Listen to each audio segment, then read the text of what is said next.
الحمد لله رب العالمين والعاقبة للمتقين والصلاة والسلام على سيد الأنبياء والمرسلين وعلى آله وصحابه وأزواجه وذرياته وأهل بيته وابنه الغوث الأعظم الجيلاني ومعين الملة والدين وشيخ الإسلام والمسلمين أعلى الحضرة الإمام أحمد رضا وعلى عباد الله الصالحين أجمعين أما بعد فأعوذ بالله من الشيطان الرجيم بسم الله الرحمن الرحيم ألا إن أولياء الله لا خوف عليهم ولا هم يحزنون الذين آمنوا وكانوا يتقون صدق الله مولانا العظيم وبلغنا رسوله النبي الأمين المختار الكريم ونحن على ذلك لمن الشاهدين والشاكرين والحمد لله رب العالمين.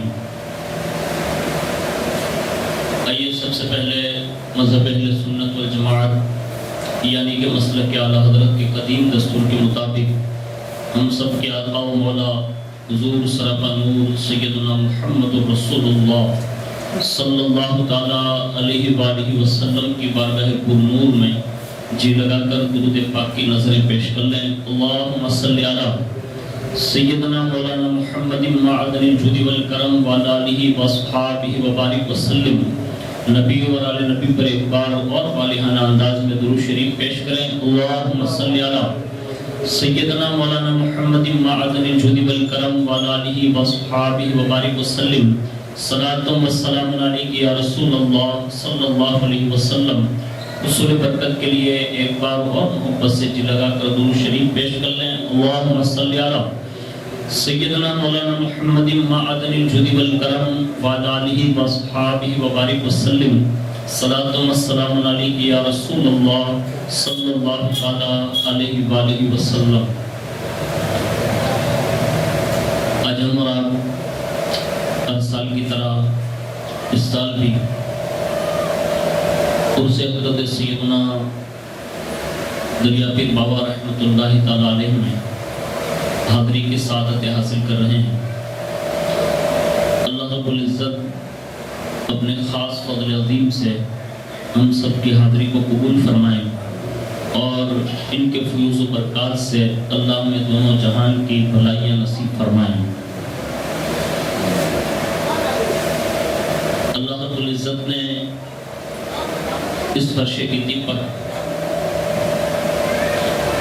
حضرت انسان کی ہدایت کے لیے کم و بیش 1,24,000 انبیاء کرام یا 2,24,000 انبیاء کرام مبعوث فرمائے اور سب سے آخر میں اللہ رب العزت نے اپنے پیارے محبوب صلی اللہ تعالیٰ علیہ وآلہ وسلم کو مبعوث فرمایا اور نبوت کا دروازہ جو ہے ہمیشہ ہمیش کے لیے بند فرما دیا.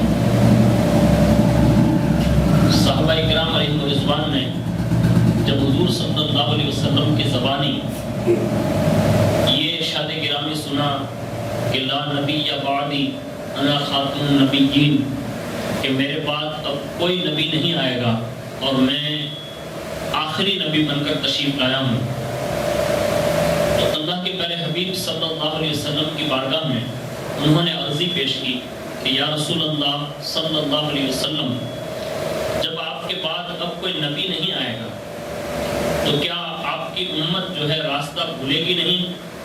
کیا آپ کی امت گمراہی کی طرف بڑھے گی نہیں؟ کیا آپ کی امت جو ہے راہ راست سے ہٹے گی نہیں؟ اس وقت اگر امت راہ بھٹکے یا گمراہی کی طرف قدم بڑھائیں یا کوئی ایسا مواقع آئے کہ ان کی رہنمائی کی ضرورت پڑے تو اب کوئی نبی تو نہیں آئے گا، لیکن یا رسول اللہ اس وقت آپ کی امت کی رہنمائی کون کرے گا؟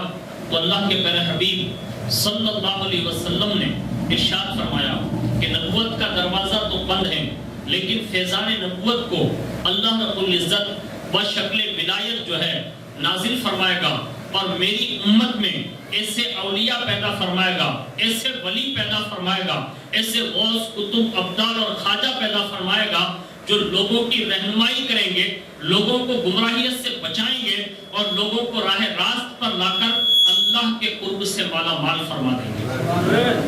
آج بھی ہم اور آپ دیکھتے ہیں کہ بظاہر یہ اولیاء کرام اپنی قبروں میں آرام فرمائیں، لیکن ان کا روحانی فیضان آج بھی ان کی قبروں سے جاری اور ساری ہے۔ اللہ جس کو چاہتا ہے ان کا قرب عطا فرما دیتا ہے، ان کے فیوز و برکات سے نوازتا بھی ہے، اور خاص کر کے کبھی کبھی اللہ رب العزت ان مشاہدات سے، یعنی ان کی کرامتوں سے انہیں آشنا کر دیتا ہے، اور بندہ جب ان چیزوں کو دیکھ لیتا ہے اور مشاہدہ کر لیتا ہے تو پھر وہ اس ولی کامل پر واری واری جانے کی کوشش کرتا ہے۔ ہم اور آپ روئے زمین میں سینکڑوں اولیاء کرام کو اپنے مزارات پر لیٹے ہوئے دیکھ رہے ہیں، لیکن ہماری نظریں ان کو نہیں دیکھ رہی ہے، لیکن ہمارا وجدان یہ کہتا ہے کہ یہ قبر میں لیٹے لیٹے اپنے تمام غلاموں کو ضرور دیکھ رہے ہیں۔ اور یہ ہمارا مسلمہ ایک عقیدہ ہے کہ الحمدللہ حضور کا جو بھی غلام جو ولایت کی منزل پر فائز ہو جاتا ہے، وہ اگر زمین پر چلتا بھی ہے تو بھی فیضان دیتا ہے، اور زمین کے اندر رہتا ہے تب بھی فیضان سے مالا مال کرتا ہے۔ اور اس کی بے شمار مثالیں ہم اولیاء کرام کی زندگیوں میں سنتے رہتے ہیں۔ میں ایک بہت بڑی عبقری شخصیت کے حوالے سے چند باتیں آپ کے گوش گزار کروں گا۔ ہو سکتا ہے آپ نے کبھی ان کا نام نامی سنا بھی ہوگا، اور ان کو اللہ نے بڑا نوازا تھا، جن کی سیرت اور جن کی صورت اور جن کے اخلاق اور پوری زندگی انہوں نے جو گزاری وہ ہمارے لیے بڑی درس عبرت ہے۔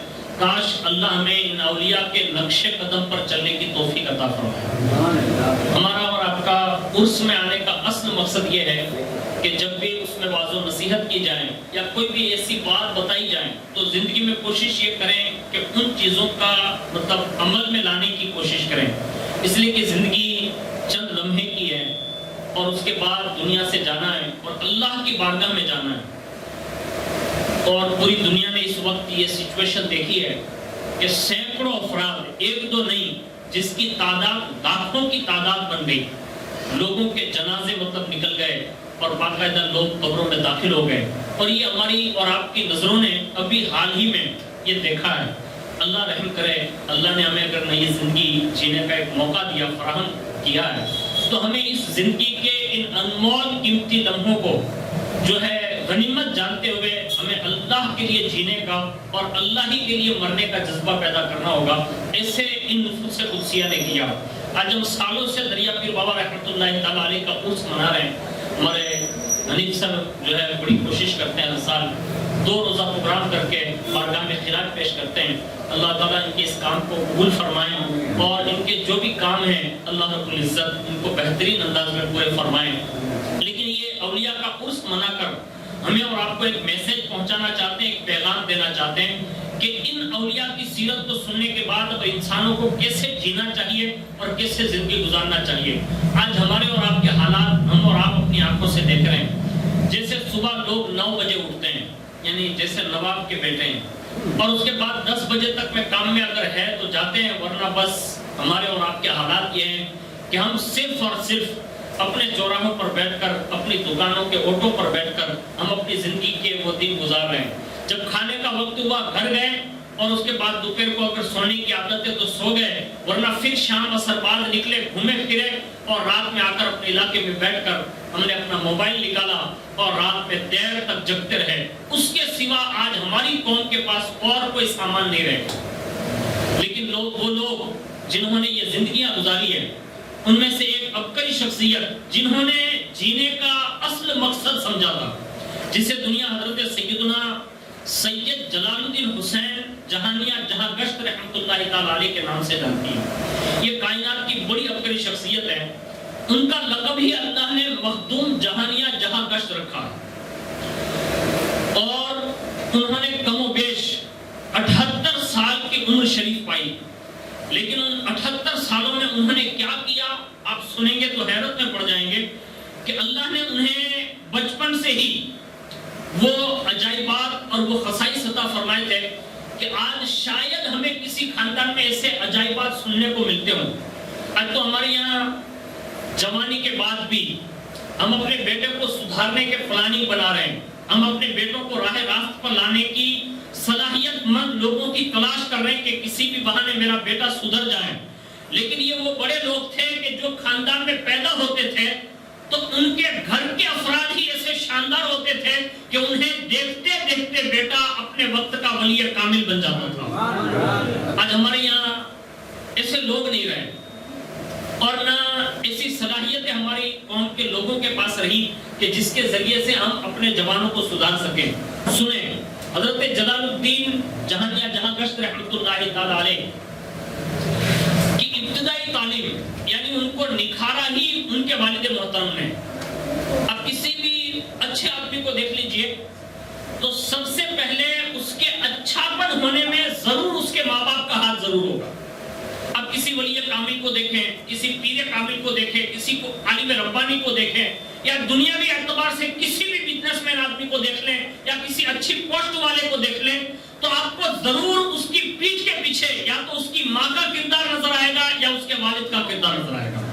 تو حضرت سید جلال الدین حسین رحمۃ اللہ تعالی علیہ کے والد حضرت سید احمد کبیر رحمۃ اللہ تعالی علیہ اور ان کے چچا حضرت سیدنا سید صدر الدین محمد غوث رحمۃ اللہ تعالی علیہ نے آپ کو پروان چڑھایا یعنی آپ کی تعلیم اور تربیت فرمائی. یعنی انہیں کس اوصاف سے یہ ڈھالا ہوگا کہ یہ اتنے بڑے ولی کامل بن گئے. روایت میں لکھا ہے آج ہم اور آپ اپنے بچوں کو سدھارنے کے پلاننگ کب بناتے ہیں؟ جب وہ شادی کی عمر کے قابل ہو جاتا ہے یعنی اب وہ جوانی کی دہلیز پہ قدم رکھ چکا ہوتا ہے پھر ہم یہ سوچتے ہیں کہ اب بچہ سدھرے گا. بچپن سے ہم نے کبھی کوشش نہیں کی. یہ ہماری اور آپ کی بڑی کمزوریاں ہیں. ہمیں بچپن سے اپنے بچوں کو جو ہے ڈھالنے کی کوشش کرنی چاہیے. ایک کہوت بڑی مشہور ہے کہ لکڑی جب نرم ہوتی ہے نا تو اس کو جدھر موڑنا چاہیں گے وہ مڑ جائے گی, لیکن جب وہ لکڑی بڑی ہو جاتی ہے یعنی درخت بڑا ہو جاتا ہے پھر کسی طرف ڈھالنا چاہیں گے تو وہ ٹوٹ سکتی ہے, موڑ نہیں سکتی بلا تشبیہ اور تمثیل.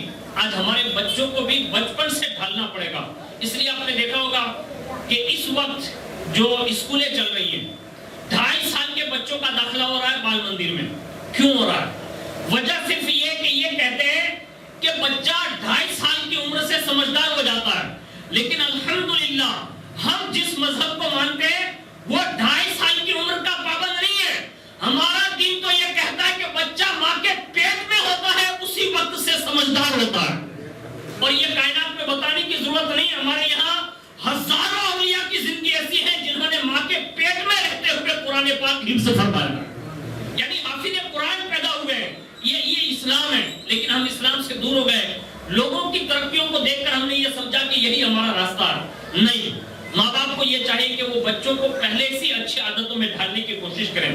ان کی تربیت یوں شروع ہوئی کہ فرمایا جاتا ہے کہ انہیں کسی استاد گرامی کی بارگاہ میں پیش کیا گیا یعنی پڑھانے کے لیے. آج ہماری سب سے بڑی کمزوری یہ ہو گئی کہ ہم نے اپنی اولادوں کو مدرسے بند کرا.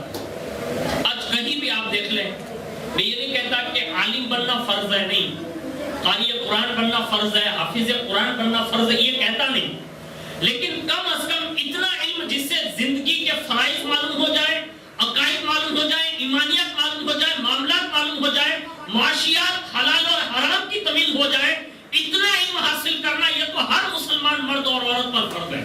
لیکن ہم نے مدرسہ چھوڑا دیا. ہمارا بچپن سے بیٹا یقیناً اسکول کرتا ہے, میں اسکول کا مخالف نہیں, لیکن اسکول کے ساتھ اگر ہم 24 گھنٹے میں 1 گھنٹہ بھی اپنے بچے کو کسی مدرس کی بارگاہ میں پیش کر رہے ہیں تو میرا یہ کہنا ہے کہ جہاں ہمارا بیٹا ڈاکٹر بنے گا, انجینئر بنے گا, وکیل بنے گا, جج بنے گا, پولیس بنے گا, وہاں ساتھ ساتھ میں وہ دین کا بہترین معلومات والا بھی بن سکتا ہے. لیکن ہم نے یہ طرز عمل چھوڑ دیا. انہوں نے مدرسے میں داخل کرایا.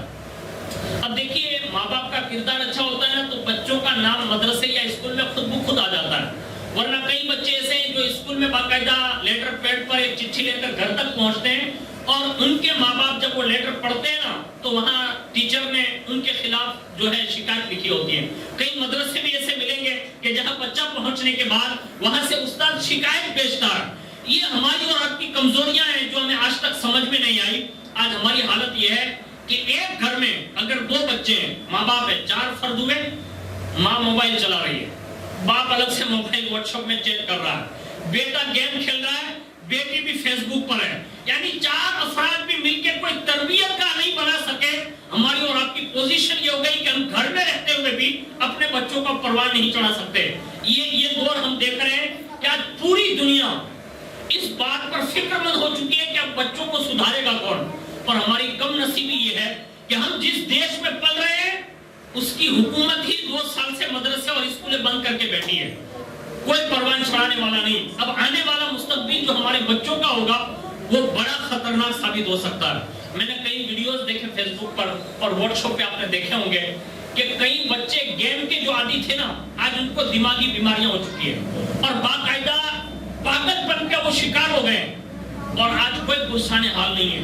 لیکن اگر حقیقی معنوں میں ماں نیکوکار ہو, باپ نیکوکار ہو اور گھر کے ممبران اگر اچھے ہو نا تو بچوں کو تھوڑا بہت کنٹرول کر سکتے ہیں. اس میں سے ایک مثال حضرت سید جلال الدین حسین رحمۃ اللہ تعالیٰ علیہ جنہیں مخدوم جہانیہ جہاں گشت کہتے ہیں, ان کا واقعہ یہ تھا کہ جب وہ استاد کی بارگاہ میں پڑھنے گئے تو ایک مرتبہ ان کے جو استاد تھے حضرت سیدنا شیخ جمال الدین خندہ قدس سرہ العزیز ان کی بارگاہ میں پہنچے اور انہیں ان کے چچا اور ان کے والد نے کہا کہ آپ انہیں تربیت کیجیے, ان کو پڑھائیے. اب جیسے ان کی بارگاہ میں وہ پیش کر کے چلے گئے تو تھوڑی دیر ہوئی, ابھی مدرسہ شروع ہوا تو کھجور کی ایک ٹوکری آئی اور وہ استاد گرامی نے وہیں تقسیم کرنا شروع کیا, بانٹنا شروع کیا. تو سب بچوں نے لی لیکن حضرت سیدنا جلال الدین حسین جہانیہ جہاں گشت کے ہاتھ میں جب وہ کھجور آئی جو تقسیم فرمائی گئی تھی تو آپ نے کیا کیا کہ کھجور تو کھا لی لیکن ساتھ ساتھ میں جو کھجور کا بیج ہوتا ہے نا جس کو ہم گٹھلی کہتے ہیں وہ بھی کھانے لگے. یعنی اس کو پھینکا نہیں, سب نے پھینک دی کھا کر, انہوں نے پھینکا نہیں بلکہ وہ گٹھلیوں سمیت وہ کھجور کھانے لگے اور باقاعدہ گٹھلی کو نکال کر پھینکا نہیں, منہ میں ہی رکھا. جب حضرت سیدنا جمال الدین خندہ قدس سرہ نے دیکھا نا تو شہزادے تھے حضرت سید جلال الدین حسین رحمۃ اللہ علیہ, فرمایا سید کھجور کھایا جاتا ہے یعنی کھجور کا اوپلا حصہ کھایا جاتا ہے, اس کی گٹھلیاں نہیں کھائی جاتی. آپ نے تو گٹھلیوں سمیت اسے کھانا شروع کر دیا. اللہ اکبر. بڑے گھر کے بچے ہوتے ہیں نا تو کتنے بڑے مؤدب ہوتے ہیں. انہوں نے مسکرا کر جواب دیا حضور سب نے کھجور دیکھی, یعنی انہوں نے صرف نیاز دیکھی جو آپ کے ہاتھ سے بٹی, میں نے صرف کھجور پر نظر نہیں کی, میں نے یہ دیکھا کہ یہ کس کے ہاتھوں سے بٹی ہے. یعنی آپ کے ہاتھ سے بٹی تو اب اس میں سے جو نہیں کھانے کی چیز تھی یعنی گٹھلی کھانے کی چیز نہیں ہے لیکن ہاتھ آپ کا لگا تھا نا تو میری غیرت نے یہ گوارا نہیں کیا کہ جو آپ کے ہاتھ سے میرے ہاتھ تک پہنچی ہو میں کھانے والی چیز تو کھا لوں اور بیکار جو چیز تھی اسے پھینک دوں. نہیں, مجھے تو یہ چیز بھی پسند اور کھانے والی لگتی ہے جو آپ کے مقدس ہاتھوں سے تقسیم کی گئی. یہ پہلے کے بچے لوگ تھے کہ جب وہ اساتذہ کا اس انداز میں ادب کرتے تھے اور احترام کرتے تھے اور ماں باپ کا یہ کردار تھا کہ انہیں اس انداز میں سکھا کر بھیجا جاتا تھا تو پھر اللہ انہیں اپنی ولایت کاملہ سے مالا مال فرماتا تھا. یہ ایک موقع ایسا بنا. اب سنیے, جب لوگ اس انداز میں اپنے اساتذہ, اپنے پیران نظام یا اولیاء کرام کا ادب کرتے ہیں تو ان کو پھر پھل بھی ایسا ملتا ہے. اب جب انہوں نے یہ ادب دیکھا نا تو مسکرائے. کون؟ حضرت شیخ جمال الدین. اور مسکرانے کے بعد بڑے خوش ہوئے اور مسکراتے مسکراتے ہاتھ اٹھا دیے یعنی دعا دیتے. آج ہم اور آپ جو یہاں بیٹھے ہیں ہم یہ سوچ رہے ہیں کہ بھئی انیت سر نے عرس کا اعلان کیا, ہم آ گئے, اب ہمیں کیا ملے گا؟ آپ چند افراد بیٹھ کر جو دریا پیر بابا رحمۃ اللہ تعالیٰ علیہ کی روحانیت کی خاطر بیٹھ کر سید جلال الدین کا جو تذکرہ سن رہے ہیں نا, اگر ان کو یہ پسند آ گیا کہ میری بارگاہ میں بھی بیٹھ کر میری ادب کی خاطر کہ میرا عرس ہے اس خاطر آ کر بیٹھ گئے, اگر یہ راضی ہو کر اگر مسکرا دے اور اپنے قبر میں اگر ہاتھ اٹھا دیے تو ہماری بھی کشتیاں پار لگ سکتی ہیں. یہ اللہ والوں کی شان ہے کہ وہاں تو یہ نہیں دیکھا جاتا تعداد کتنی ہے, وہاں تو یہ دیکھا جاتا ہے. ہمارے یہاں تو بزرگ ایسے بھی گزرے ہیں, آپ نے سنا ہوگا کبھی کہ حضرت سیدنا صابر پیا کلیری کا جب وصال ہوا نا تو زندگی میں کسی کو یہ اجازت ہی نہیں تھی کہ ان کے مزار پر جا سکے, یعنی کوئی جا ہی نہیں سکتا تھا. صرف ایک خادم تھے, انہیں بھی اجازت تھی کہ نظر کے سامنے نہ آنے, یعنی مزار شریف پر بھی انہیں اجازت نہیں تھی کہ وہ سامنے سے آئیں بلکہ پیروں کی طرف سے آئیں یا پشت جانب سے آئیں. اس لیے کہ جلال صابریت اتنا مشہور تھا کہ مزار پر بھی کسی کو حاضری دینے کی اجازت نہیں تھی. یہ بڑے ایک عرصے کے بعد جو ہے یہ جلال کم ہوا. ایسے ہمارے بزرگ رہے, یہاں تک کہ غوث پاک کی ظاہری زندگی آپ دیکھ لیں کہ بغیر غسل اور وضو کے کوئی نام لیتا تھا تو گردن کٹ جاتی تھی. یعنی یہ بڑے لوگ تھے جن کو اللہ نے یہ شرف بخشا ہے. لیکن اگر کوئی ان کو راضی کر دیں اور اگر یہ مسکرا دیں تو پھر نوازتے بھی اتنا ہے.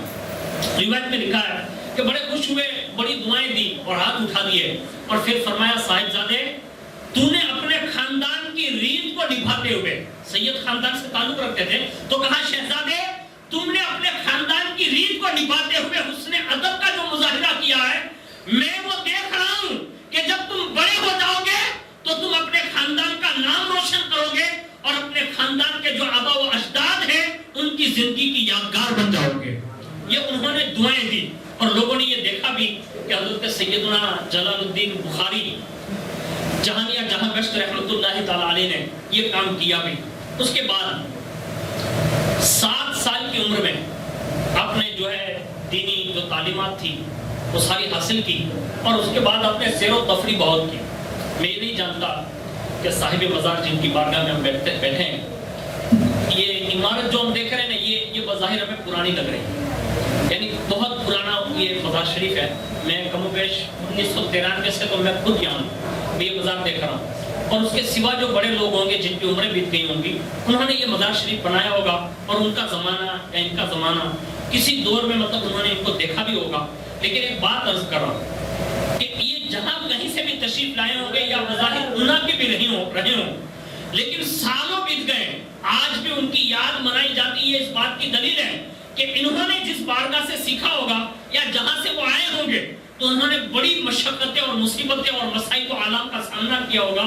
اس لیے کہ جو اللہ کے لیے جتنی تکلیفیں اٹھا کر دنیا سے رخصت ہوتا ہے پھر اللہ انہیں مرنے نہیں دیتا بلکہ اللہ لوگوں کے دلوں میں انہیں ہمیشہ زندہ رکھتا ہے. اور یہ کائنات کی بڑی تاریخ ہے. ایسے حضرت سیدنا جلال الدین بخاری رحمۃ اللہ تعالی علیہ نے 7 سال کی عمر میں سب سے یہ 7 سال جو تعلیم اور تربیت اپنا لی.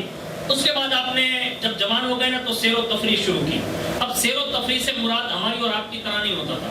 ہمارے یہاں بھی ہم عرس میں جاتے ہیں, اجمیر شریف جاتے ہیں, لوگ کربلا شریف جاتے ہیں, بغداد شریف جاتے ہیں, لیکن سب کا اپنے اپنی نیتوں کا خیال ہے.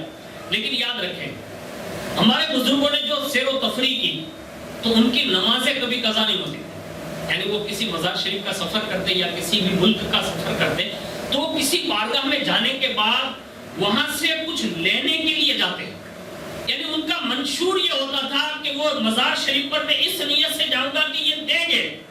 ان کی نیت یہی ہوتی تھی. آج ہمارے منشور اور ہماری نیتیں بدل گئی, اس لیے آج ہمیں اور آپ کو کسی کو کچھ مل نہیں رہا. ورنہ ان کی شان یہ ہے کہ وہ آج بھی مزار میں رہتے ہوئے دیتے ضرور ہیں لیکن لینے والے کی نیت پر آدھار ہے.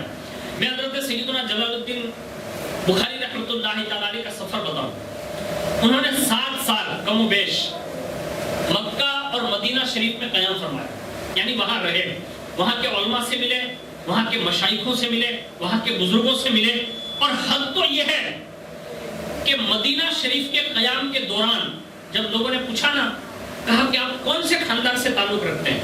اللہ اکبر, شہزادہ کہیں بھی رہتا ہو لیکن وہ اپنا حسب نسب چھپاتا نہیں, فوراً اس کا اظہار کرتا ہے. اس لیے کہ سید اس دنیا میں باقی اسی لیے رکھا گیا ہے کہ وہ امت کو فائدہ پہنچائے.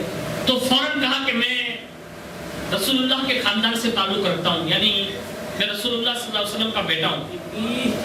اب کچھ لوگوں کو تشویش ہوئی. آج بھی لوگ ایسے مل جاتے ہیں جو انہی آپ کو مل جائیں گے.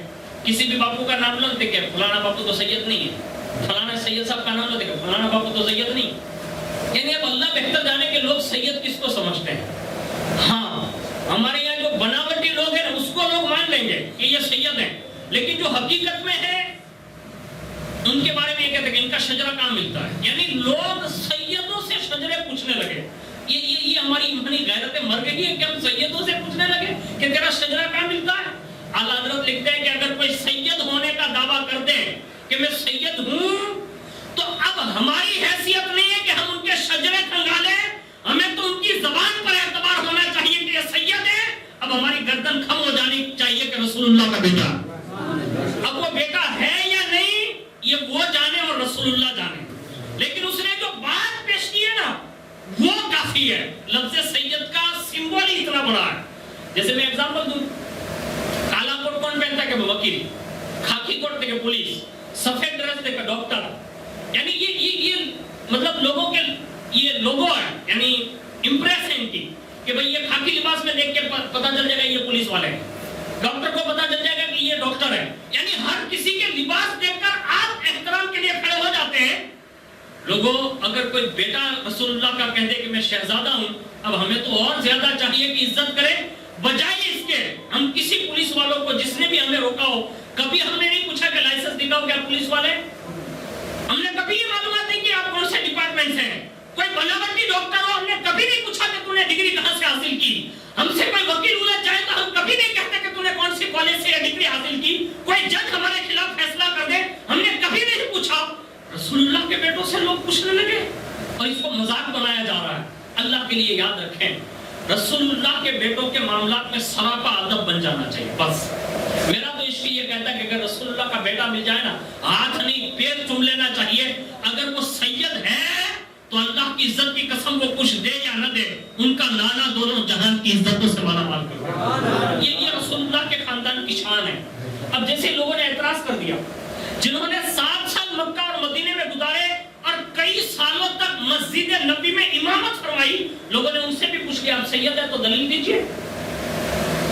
مدینے میں جن کو نانا کے شہر میں پوچھا جا رہا ہو, اب اس پر کیا بیت رہی ہوگی, اب آپ خود سوچ سکتے ہیں. لیکن سید بڑا حسین ہوتا ہے. اس نے کہا بھائیو, میں اپنا کوئی شجرہ تو نہیں سناتا, لیکن اگر میری دلیل مانگ رہے ہو نا کہ میں رسول اللہ کا بیٹا ہوں یا نہیں, اب یہی ان کے شہر میں ہوں, میری دلیل اگر میں اپنی زبان دیتا یا کوئی شجرہ دکھاتا, سمجھ میں آئے یا نہ آئے, میں جن کا بیٹا ہوں انہی کے شہر میں ہوں. میرے سید ہونے نہ ہونے کی خبر اگر میرا نانا دے تو اس سے بڑی دلیل اور کیا ہو سکتی ہے. یعنی وہی چلتے ہیں. کہاں چلے, مسجد نبی میں گئے اور جیسے روزے رسول پر حاضر ہوئے اور جیسے سب کے سامنے کھڑے ہو کر حضور کی جالیوں کے سامنے حضرت سیدنا جلال الدین بخاری جہاں گشت عرض کرتے ہیں, السلام علیکہ یا جدی, اے نانا جان آپ پر درود و سلام ہو. اندر سے آواز آتی ہے وعلیک السلام یا ولدی ویا قرۃ عینی وانت منی ومن اہل بیتی من اہل بیتی. فرمایا اے میرے بیٹے تم پر بھی سلام ہو, تم میری آنکھوں کی ٹھنڈک بھی ہو, تم میری ہی اہل بیت میں سے شمار کیے گئے ہو. یعنی یہ جواب آیا, یہ رسول اللہ نے جواب عنایت فرمایا. جب یہ سنانا لوگوں نے کہ آپ تو اہل بیت میں سے ہیں, لوگوں نے قدم پکڑ لیے اور اس کے بعد جو ہے آپ نے 2 سال تک مسلسل مدینہ شریف میں قیام فرمایا, مسجد نبی میں امامت فرمائی. اور اللہ اکبر, اللہ رب العزت نے آپ کو ایک شوق عطا فرمایا تھا کہ وہ بزرگوں سے بڑی ملاقات کرتے ہیں. آج ہم سب اتنے سارے لوگ ہیں اور یوٹیوب کے ذریعے جتنے بھی میرے دوست احباب مجھے سنیں گے برکات کے ہاشمی چینل کے ذریعے, ان تمام احباب سے گزارش کروں گا کہ آپ کی نگاہ میں, آپ کے اعتماد میں جو صحیح معنوں میں بزرگ ہوں ان سے ضرور ملاقات کرتے رہنا چاہیے. اس لیے کہ کبھی کبھی بزرگوں کی ملاقات باقاعدہ اتنا نواز دیتی ہے کہ حضرت جلال الدین بخاری رحمۃ اللہ تعالی علیہ کے حوالے سے حضور مخدوم پاک نے لکھا ہے کہ وہ زندگی میں کم و بیش 300 کے قریب بزرگوں سے ملاقات کی ہے, 300 کے قریب. اور ان کو اللہ نے یہ شان عطا فرمائی تھی کہ جس بزرگ سے وہ مصافحہ کرتے تھے اسی وقت ان کا فیض اپنے اندر منتقل کر لیتے تھے. اس کا مطلب یہ ہے کہ وہ اتنے حسن ادب سے ملتے تھے کہ وہ بزرگ ان کو دے ہی دیتے تھے. تو ہمیں اور آپ کو چاہیے کہ کم از کم وہ بزرگ سارا دے یا نہ دے, لیکن مصافحہ کرنے کی وجہ سے بھی کبھی کبھی دنیا اور آخرت سنور جاتی ہے. آپ نے سنا ہوگا ایک قصہ, ایک فاحشہ عورت تھی ملتان میں, حضرت سیدنا بہاؤالدین زکریا ملتانی رحمۃ اللہ تعالی علیہ کا بڑا مشہور و معروف جو ہے مزار شریف ہے وہاں.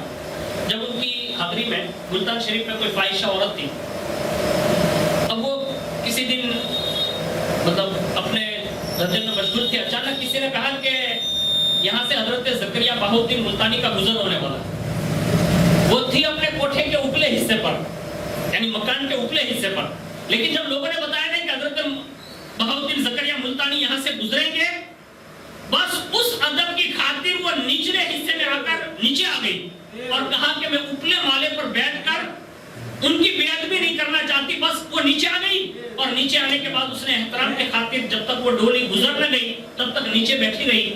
اس کے بعد لوگوں نے جب اس کے وصال کے بعد خبر دی نا, خواب میں دیکھا اور پوچھا کہ آپ کا کیا حال ہے؟ کہا اس دن صرف حضرت بہاؤالدین زکریا ملتانی کے ادب کی وجہ سے اللہ نے مجھے معاف فرما دیا.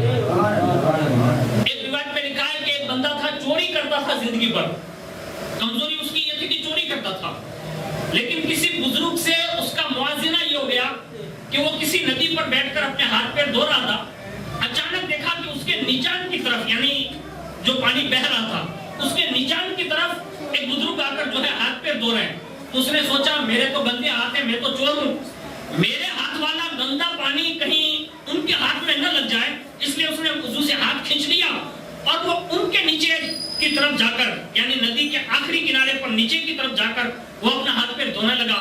کہا ہو سکتا ہے ان کے نیک ہاتھ میں لگا ہوا پانی میرے ہاتھوں سے لگ جائے گا. بس اتنا ادب کیا.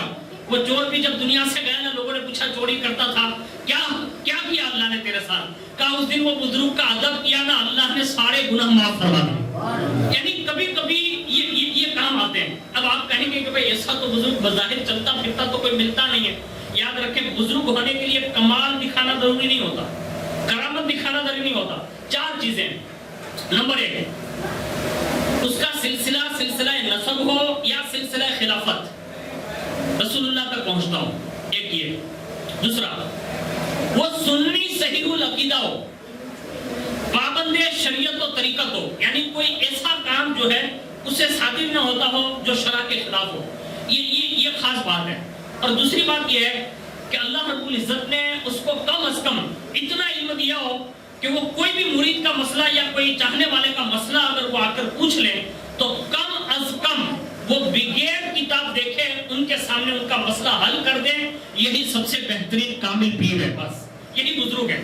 اب ہم دیکھنے جائیں کہ کوئی پور آوے اور اس کے بعد یہاں کا کوئی بزرگ چھلانگ لگائے بنا, یعنی انا کی ندی میں چلتا ہوا اس پار ہو جاوے نا, تو ہم اس کے پاس جائیں گے. یہ تلاش کرنے کی ضرورت نہیں ہے. اچھے لوگ آج بھی موجود ہیں, ان سے ملیں, ان سے ملاقات کریں. بائی چانس اگر آپ کے دل میں کوئی جمتا نہیں, ابھی قریب میں نے ایک دیہات میں جانا ہوا تو وہاں ایک بندے کے بارے میں سنا نا, تو اس سے کسی نے کہا, وہ عمل کر رہا تھا کوئی, تو کہا کہ آپ عمل کرتے کسی پیر صاحب سے اجازت لے لیں. تو بندہ کیا کہتا ہے, میں کہا کوئی پیر صاحب میری نظر میں جمتے ہی نہیں. تو کسی نے پوچھا کہ آپ مرید ہیں؟ کہا میں مرید بھی کسی سے نہیں ہوں. اب آپ اندازہ لگائیے کہ آج کی سوچ کتنی مطلب خراب ہو گئی. ہاں, بے نمبر نو دھندو کرتا ہے, بہنیاں نے روز ہاتھ ملاؤ چھے, یعنی آنکڑا کھیلتا ہوگا اس کے ساتھ ہاتھ ملائے گا, چور چپاٹا کام کرتا ہوگا اس کے ساتھ ہاتھ ملائے گا, جو ہرا سراسر سود کھاتا ہوگا اسے ہاتھ ملائے گا. یعنی دنیا بھر کے گندے آدمیوں سے ملتا جلتا سب کچھ کرتا ہے, جمتا کون نہیں. آج کا صحیح معنوں میں جو پیر کامل ہوتا ہے وہ جمتا نہیں, عالم ربانی جو ہوتا ہے وہ جمتا نہیں.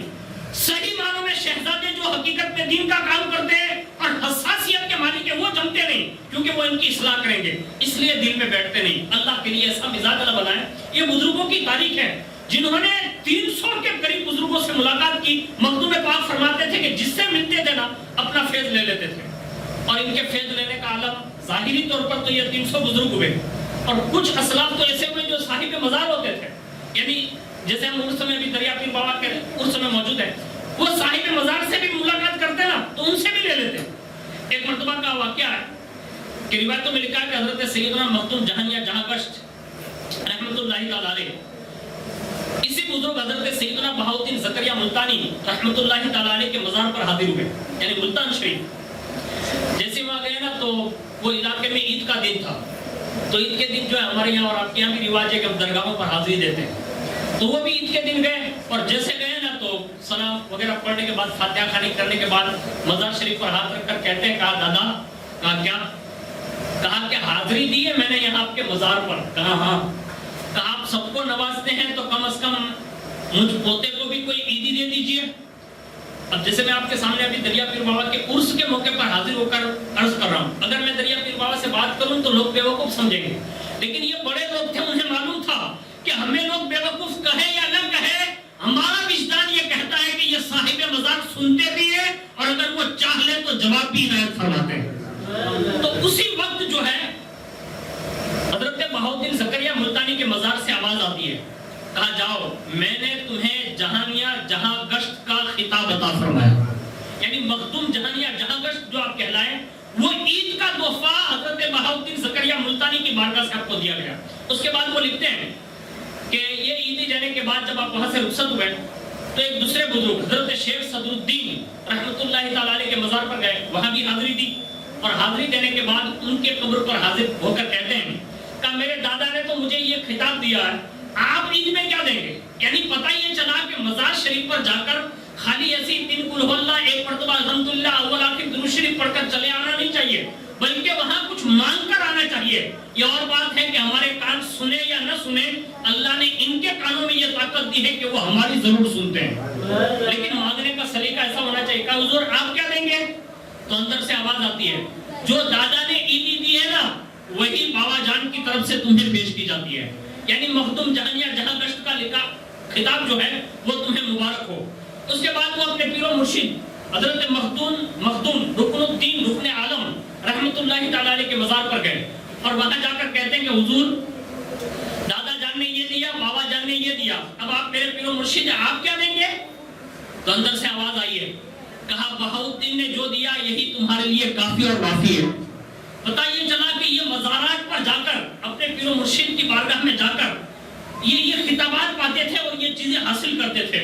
اور ایک روایت میں یہ لکھا ہے کہ حضرت سیدنا رکن الدین رکن عالم رحمت اللہ تعالی علیہ جب آپ بقید حیات تھے, یعنی پیر و مرشد جب بقید حیات تھے, تو انہوں نے بھی یہی خطاب عطا فرمایا تھا جو ایک روایت ملتی ہے. ایک مرتبہ جب وہ اپنے پیر و مرشد کو لے کر کسی زینے سے اتر رہے تھے, سیڑھیاں سمجھتے نا وہ پگتھیے, وہیں سے اتر رہے تھے, تو حضرت جلال الدین حسین بخاری رحمۃ اللہ تعالی علیہ نے کیا کیا, پیر و مرشد کے ادب کی خاطر, دیکھو کبھی کبھی ایسا بھی ادب ہوتا ہے, اس میں دو رائے نہیں. اب یہ اور بات ہے کہ لوگوں کو بے وقوفی لگتی ہے اور سمجھ میں نہیں آتا, لیکن حقیقت یہی ہے کہ یہ بھی پیر کا ادب ہے. وہ زینے سے اتر رہے تھے, تو آپ نے کیا کیا, کمال ادب یہی ہے کہ انہوں نے جا کر کیا کیا, وہ سیڑھیاں جہاں سے وہ اتر رہے تھے وہیں لیٹ گئے.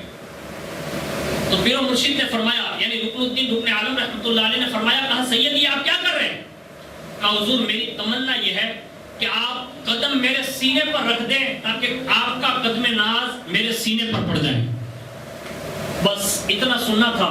پیر و مرشد بڑے راضی ہوئے, ارشاد فرمایا سید تمہارا یہ کام کرنا, یعنی صرف ادب کی خاطر آپ کا لیٹ جانا اور تمہارے سینے پر میرا قدم لینے کی نیت کرنا, اللہ نے تمہیں اس ادب کی وجہ سے مقام ولایت کے اعلیٰ درجے پر فائز فرما دیا ہے, اور اللہ تمہیں مخدوم جہانیہ جہاں گشت بنا دے گا. یعنی یہ خطاب آپ کے پیر و مرشد حضرت سیدنا رکن الدین رکن عالم رحمت اللہ تعالی علیہ نے آپ کو یہ عطا فرمایا. یعنی بڑی شان کے مالک رہے, انہوں نے زندگی بھر جو ہے بڑے بڑے بزرگوں سے ملاقات کی, عالم رؤیا میں یعنی خواب کی دنیا میں بھی بڑے بڑے بزرگوں سے انہوں نے فیض حاصل کیا. اور اس کے بعد ایک زمانہ وہ بھی بیتا کہ سلسلہ قادریہ سے بھی آپ کو بڑا شرف حاصل ہے. اللہ رب العزت نے سلسلہ قادریت میں یہ برکت رکھی ہے کہ جو بھی بندہ سلسلہ قادریہ سے بیعت ہوتا ہے یا محبت رکھتا ہے یا ان بزرگوں سے محبت رکھتا ہے, اللہ تعالیٰ اس سے دونوں جہان کی برکتوں سے سرفراز فرماتا ہے. فرمایا گیا ہے کہ حضور سیدنا مخدوم جہانیہ جہاں گشت رحمت اللہ تعالی علیہ فرماتے ہیں کہ خود سرکار غوثیت مآب رضی اللہ تعالیٰ عنہ کا ارشاد پاک ہے سلسلہ قادریہ کے بزرگوں کے حوالے سے. ارشاد فرماتے ہیں حضور غوث پاک, طوبیٰ لمن رآنی او رآ من رآنی رآہ او رآہ من رآہ. فرمایا خوشخبری ہے انہیں جنہوں نے مجھے دیکھا, یعنی غوث پاک کو دیکھا. پھر فرماتے ہیں جنہوں نے میرے دیکھنے والے کو دیکھا. پھر فرماتے ہیں یا میرے دیکھنے والے کو دیکھا یا میرے دیکھنے والے کو دیکھا. یہاں تک کہ سلسلہ بہ سلسلہ 7 مرتبہ یہ ارشاد فرمایا. تو آپ فرماتے ہیں حضرت مخدوم جہانیہ جہاں گشت رحمت اللہ تعالی علیہ کہ الحمدللہ حضور غوث پاک کی اس ارشاد کے تحت الحمدللہ میں نے شیخ شرف الدین محمود تستری رحمت اللہ تعالی علیہ کو دیکھا ہے, اور انہوں نے شیخ الشیوخ حضرت سیدنا شہاب الدین عمر سہروردی کو دیکھا ہے, اور شہاب الدین سہروردی نے اپنے سر کی آنکھوں سے غوث پاک کا دیدار فرمایا. یعنی یہ غوث پاک کے ارشاد کے تحت آپ کو یہ شرف حاصل ہے کہ جو غوث پاک نے خوشخبری سنائی یہ حضرت سیدنا جلال الدین حسین بخاری رحمت اللہ تعالیٰ عنہ کو حاصل ہے. اس کے سوا آپ نے حضرت سیدنا شیخ عفیف الدین عبداللہ یافعی قدس سرہ العزیز سے اجازت اور خلافت بھی حاصل کی اور سلسلہ عالیہ سہروردیہ سے بھی آپ کو اپنے والد ماجد حضرت سیدنا سید احمد کبیر رحمت اللہ تعالیٰ علیہ سے، حضرت سیدنا صدر الدین محمد غوث سے، شیخ الاسلام حضرت سیدنا رکن الدین ابو الفتح قریشی سہروردی سے بھی بیعت و اجازت اور خلافت حاصل ہے. نیز دو طریقوں سے سلسلہ عالیہ سہروردیہ کی اجازت حاصل ہے اور حضرت سیدنا مخدوم جہانیہ جہاں گشت رحمت اللہ تعالیٰ علیہ کو اپنے والد ماجد سے بھی بہت سارے سلاسل کی خلافتیں اور اجازتیں حاصل تھی. سلسلہ چشتیہ کی بھی بہت سارے بزرگوں سے حاصل ہے. یہاں تک کہ حضرت سیدنا مخدوم جہانیہ جہاں گشت رحمت اللہ تعالیٰ علیہ فرماتے ہیں کہ میرے دل میں یہ خیال آیا کہ جب میں کعبہ شریف کا دیدار کر رہا تھا تو فرمانے لگے، کہا کہ میرے دل میں یہ خیال آیا کہ میں کعبہ شریف کا طواف کروں. جب کعبہ شریف کے پاس پہنچے نا تو فرمایا کہ کعبہ شریف وہاں موجود ہی نہیں تھا. میں نے اللہ کی بارگاہ میں عرضی پیش کی کہ مولا یہ آدھی رات کا وقت ہے، یہ کعبہ شریف گیا کہاں؟ تو غیب سے آواز آئی، کہا سید کعبہ شریف ایک بزرگ کا طواف کرنے کے لیے گیا. اللہ اکبر. وہ فرماتے ہیں کہ جب میرے دل میں یہ خیال آیا کہ جب کعبہ جا کر کسی کا طواف کر سکتا ہے تو کعبہ شریف کا طواف کیوں، کعبہ جن کا طواف کرتا ہے ان کا طواف جا کر کیوں نہ کیا جائے. تو میں نے پوچھا اس آواز دینے والے سے، کہا کہ یہ کن کا طواف کرنے گیا ہے؟ تو آواز آئی، کہا یہ شیخ رکن الدین کا طواف کرنے کے لیے گیا. حضرت مخدوم جہانیہ جہاں گشت رحمت اللہ تعالیٰ علیہ فرماتے ہیں کہ میں جیتے جی ان کا دیدار ضرور کروں گا اور ان سے ملاقات ضرور کروں گا کہ جن کا دیدار کرنے کے لیے کعبہ شریف گیا. اس کے بعد آپ نے وہاں سے سفر کیا اور دہلی پہنچے، اور جیسے دہلی پہنچے نا تو وہاں یہ روایت ملتی ہے کہ حضرت شیخ نصیر الدین دہلوی رحمت اللہ علیہ کے دیدار کے لیے جو کعبہ آیا تھا تو فرمایا گیا کہ شیخ نصیر الدین کی بارگاہ میں جانے سے پہلے انہوں نے 3 نیتیں کی. جب بھی کسی بزرگ کی بارگاہ میں جائیں، یعنی امتحان کے طور پر نہیں بلکہ بطور عاجزی ان کا فیض حاصل اور قصب حاصل کرنے کی نیت سے ایسی نیتیں کرنی چاہیے. آپ فرماتے ہیں کہ میں شیخ نصیر الدین دہلوی کی بارگاہ میں جانے سے پہلے میں نے 3 نیتیں کی. پہلی تو یہ کہ کعبہ شریف ان کا طواف کرنے کے لیے گیا ہے تو پہلے تو میں جا کر ان کا طواف کروں گا. اور اگر فقہی مسئلہ آپ جاننے جائیں تو کسی مزار شریف کا طواف جائز نہیں یا کسی انسان کا بھی طواف جائز نہیں. فقہی مسئلہ یہی ہے. لیکن ایک ازراہ محبت انہوں نے یہ نیت کی کہ وہ کس انداز میں کراتے ہیں تو انہوں نے وہ تربیت جو تھی نا وہ اس انداز میں کرائی جو آپ واقعہ سنیں گے تو آپ کو اندازہ ہوگا. ورنہ فقہی مسائل کے اعتبار سے آپ دیکھنے جائیں تو مزار شریف کے جو چکر لگائے جاتے ہیں نا یہ چکر لگانا کہیں جائز نہیں. اسی طرح کسی مزار شریف پر سجدہ کرنا یہ بھی جائز نہیں. ہاں اس کو ہمیشہ یاد رکھیں، تعظیماً ہو کچھ بھی ہو تقریباً ہو سجدہ کرنا کہیں جائز نہیں ہے کسی بھی مزار پر. ہاں سجدہ صرف اللہ کے لیے. اس کے سوا معاذ اللہ اگر کوئی حضور کے اللہ نے اتنے مراتب پڑھا دیے نا لیکن کوئی بھی گنبد خضرا کے سامنے پہنچ جائے اور جانیوں کے سامنے پہنچ جائے اس سے بھی حکم یہی ہے کہ رسول اللہ کے دربار میں بھی ہمیں رسول اللہ کو بھی سجدہ کرنے کا حکم نہیں ہے. اس لیے کہ رسول اللہ سے بڑا تو اللہ نے کسی کو بنایا ہی نہیں ہے. لیکن پھر بھی رسول اللہ نے خود کہا ہے کہ صرف خدا کو سجدہ ہے اور خدا کے سوا کسی کو سجدہ جائز. یہ ادب ہے ان کا اور یہی ان کی تعظیم ہے. آج ہمارے یہاں حالات بڑے ابتر ہو گئے کہ ہم یہ سمجھتے ہیں کہ بس لوگ دیکھ لیں کہ آ درگاہوں پر چوٹی جو ہے અને અત્યારે તો ઉમરામાં આવે ને દરગાહમાં